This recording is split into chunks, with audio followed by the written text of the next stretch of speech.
Does the term underground mean anything to you? Ah, not like that underground. In music, underground describes a style that grows through small shows and word of mouth rather than through big promotional campaigns. But underground music doesn't always stay small. Sometimes it spreads beyond the sound and grows into a movement.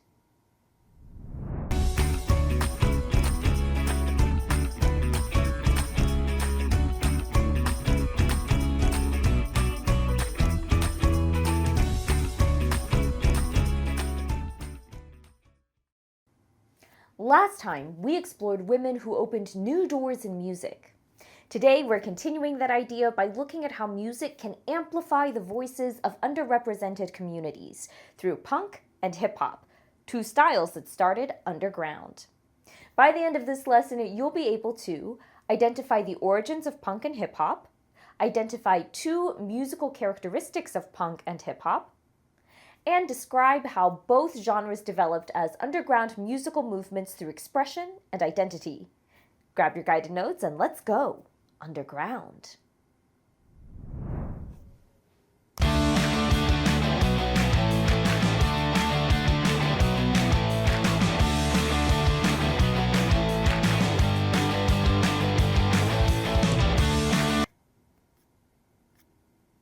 Free for the beats, hip hopping on the street.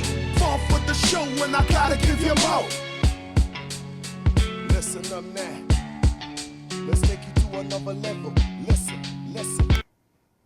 While punk and hip-hop don't sound alike, they actually have a lot in common.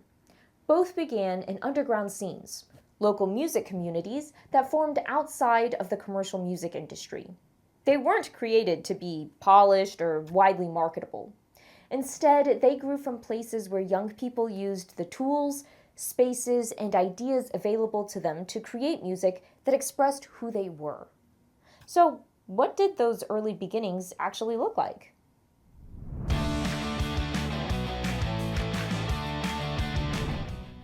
Punk emerged in the 1970s, mostly in cities like New York and London. Bands often performed in small, informal spaces like basements, clubs, and art spaces. Those kinds of settings shaped punk's sound. As you listen to this punk example, use your guided notes to check off at least two musical characteristics you hear.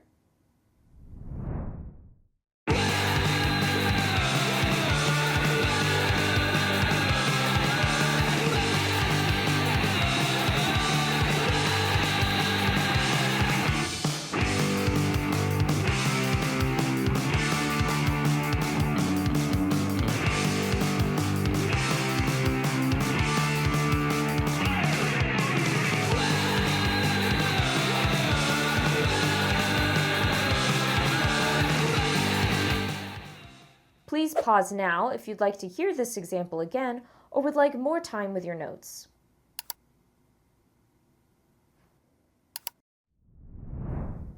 If you checked fast tempo, loud guitars, and shouted vocals, you've got it. These are core punk characteristics, and they create an overall sound that feels forceful and direct, rather than polished or refined.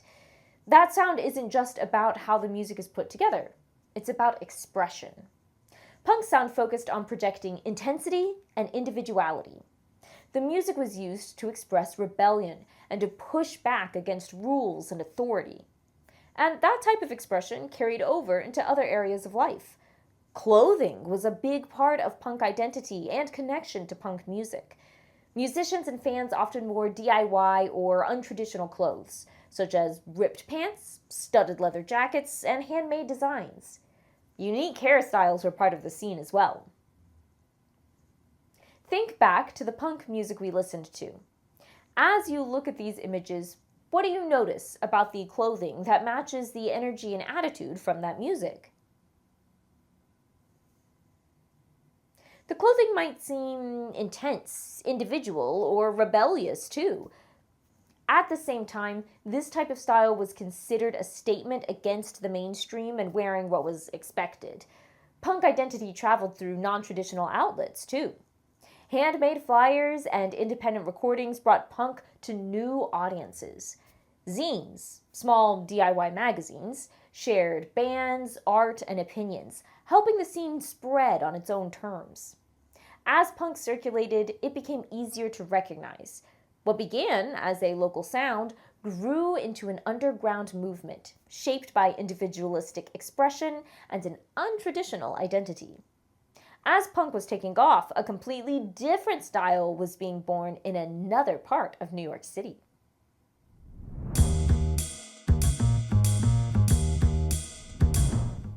Let's start by hearing the music. Follow along with your guided notes and check off at least 2 musical characteristics you notice in this hip-hop example.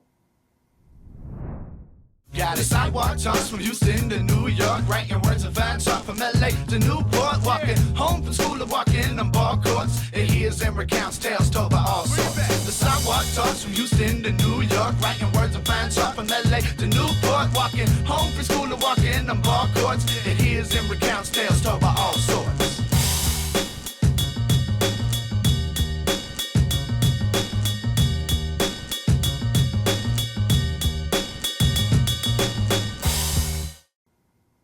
Please pause now if you'd like to hear this example again or to finish your notes.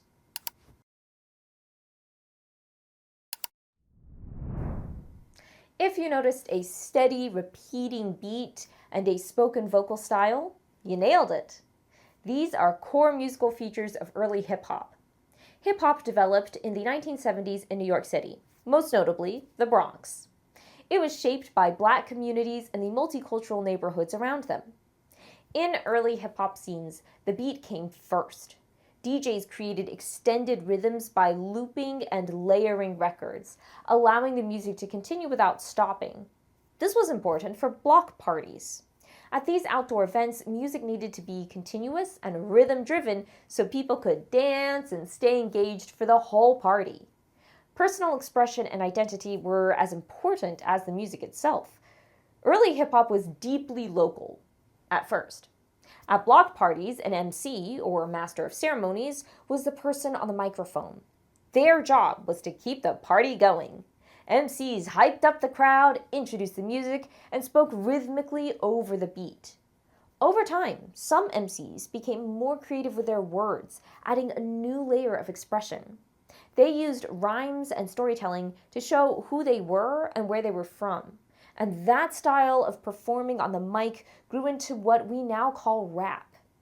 Hip-hop had a strong visual identity as well. Clothing became part of how people represented themselves. Athletic wear like sweats and tracksuits, baseball hats, and flashy jewelry were all part of the look. Hip-hop identity told a story about who you were and what you stood for. And that helped it become a movement that carried it far beyond its block party beginnings. Today you identified the origins of punk and hip-hop, identified 2 musical characteristics of punk and hip-hop, and described how both genres developed as underground musical movements, using music as a voice for expression and identity. Next time, we'll shift to K-pop to explore what it looks like when music is built for the masses. Hey, hey.